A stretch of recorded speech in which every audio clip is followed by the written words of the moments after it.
This sense of wide open space and expanse, bringing the outdoors in is really something That is cool. I really savor. This is all glass right here. Look at this, Dennis. There's such an open feel, and it's beautiful just seeing the canopy roof. I'm just taking it all in right there. There's not a luxury electric vehicle before the Lucid came. Even in the back seat, it was amazing. You look like you have a lot of room back there. I'm 6'4". Yeah. So I'm like, I've never had this. Like, the thing is super stylish. Wow. You kind of feel like you're gliding, but at like 80 miles an hour.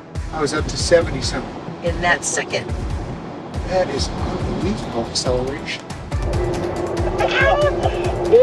The 0 to 60 is fantastic, but being on the highway, going 65, 75 miles an hour, pushing the pedal and still having torque to the wheels, there's no feeling like that. It's absolutely incredible.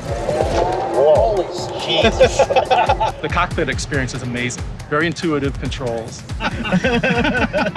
You're surrounded in luxury as you're flying down the streets. Very quick acceleration, but still smooth at the same time. Really comfortable drive. That you feel the design elements in such cohesion with just this extraordinary, ferocious power.